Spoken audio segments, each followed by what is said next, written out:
ये पहली बात तो हम पहले अपने उन साथियों को जिनका कल दुखद हादसे में मृत्यु हुई है, हम उनके प्रति अपनी शोक संवेदना व्यक्त करते हैं बहुजन संवाद की ओर से और अपने सारे लोगों की तरफ से, जो जाने अनजाने उस हादसे के शिकार हुए। और आज की तारीख में भी उसके ऊपर तमाम सोच विचार जारी है कि आखिर वो हादसा हुआ कैसे, वो हादसा था या कोई साजिश थी। उसके साथ एक बात हम और कहेंगे कि बिहार तो बिहार है, बार बार इसकी चर्चा होती रही है। बिहार बड़ी प्रबुद्ध नगरी है, राजनीतिक रूप से प्रबुद्ध है, बौद्धिक रूप से प्रबुद्ध है, श्रमिक रूप से उर्वरा धरती है। और तो इस बार का चुनाव, अब तक के हमने जितने चुनाव देखे थे या जितने चुनाव हमने पढ़ रखे हैं दुनिया के पैमाने पर, उन सारे चुनावों से इस बार के बिहार का चुनाव कुछ अलग तरीके का चुनाव है। अब तो हम खुल के कह सकते हैं कि कुछ अलग तरीके का चुनाव है। और सबसे बड़ी बात कि आज तो उसके 2 फेज का वोटिंग हो गई है। 14 तारीख को भी परिणाम निकलने वाला है। और जिस तरीके से यहाँ का चुनाव रोज का रोज, क्षण प्रतिक्षण उसका रंग बदलता रहा, उसका रूप बदलता रहा, उसके सहयोगी बदलते रहे, उसके मुद्दे बदलते रहे, उसका वो अपने आप में अद्भुत है, अद्वितीय है। और खास करके उसमें भी भाजपा, भारतीय जनता पार्टी, जिसका आज की तारीख में नेतृत्व कर रहे हैं मोदी और अमित शाह कर रहे हैं। और भाजपा के अंदर भी क्या स्थिति है उसके बाद तो वो सारी चीजें सामने दिखाई पड़ रही हैं। लेकिन ये चुनाव मोदी और अमित शाह के अस्तित्व का चुनाव था।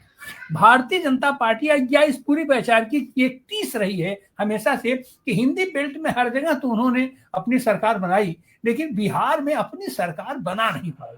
इतने एक नंबर की पार्टी बन गए, सब हो गया, लेकिन अपनी सरकार नहीं बना पाई। तो इस बार इन लोगों ने एक तरीके से पूरा निर्णय ले लिया था या संकल्प ले लिया था कि इस बार जैसे भी हो हम वहां पर अपनी सरकार बनाएंगे। और उसका प्रयोग लेकिन लोगों ने देखा था, महाराष्ट्र में क्या किया इन्होंने, उड़ीसा में क्या किया उन्होंने।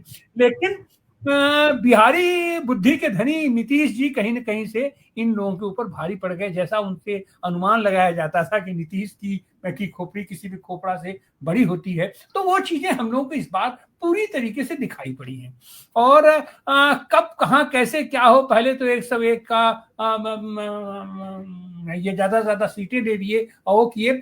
और उसके बाद ये तमाम जो इस बीच जो पूरी चुनावी प्रक्रिया पर पूरे ये चुनाव आयोग को एकदम कटघरे में उसको खड़ा कर दिया गया और पर दर पर उसे निकिया करके, नंगा करके खड़ा कर दिया गया उसको। लेकिन उसके बाद भी उनके ऊपर कोई असर नहीं पड़ा। इनके सारे छल छंद को, इनकी सारी चीजों का पर्दाफाश हुआ, सब होता रहा, लेकिन चुनावी प्रक्रिया भी अपने आप में चलती रही। नई कोर्ट में केस भी चलते रहे, SIR भी चलता रहा, माने सब कुछ आवाजगत से चलता रहा। लेकिन जनतांत्रिक प्रकृति में जो जो चीजें संभव थी, जिस तरीके का वाद प्रतिवाद संभव था, वो सारी चीजें वहां होती रही। और फल ये हुआ कि नीतीश ने जो अपनी नाराजगी व्यक्त किया और नीतीश के जाल में ये लोग फंस गए। अब इनकी मजबूरी भी थी और भी था कि ये नीतीश ऐसी छछूदर निकले कि उसको निगल भी नहीं सकते थे, उसको उगल भी नहीं सकते थे। तो फल यही हुआ, आज की तारीख में भी नीतीश जी उसी स्थिति में है। भारतीय जनता पार्टी या तो बिहार को लेकर के अंधी हो जाएगी या भारतीय जनता पार्टी का अपना राम नाम सत्य हो जाएगा। आज की तारीख में भी स्थिति वही बन रही है। सारे ताल तिकड़म के बावजूद और पुरानी चीजों के आधार पर उसके अनुभवों को लेते हुए अपना ये सोचा जा रहा था कि अब चुनाव आयोग उसको चेत जाएगा।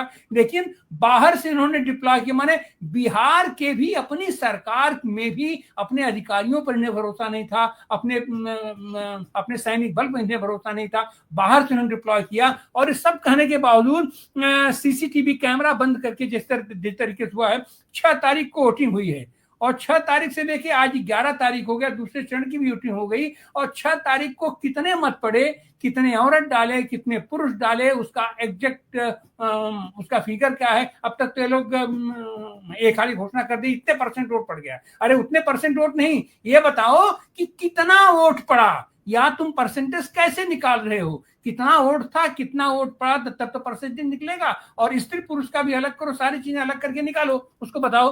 तो सबके बावजूद इन लोगों की पोल पट्टी उसमें खुली है।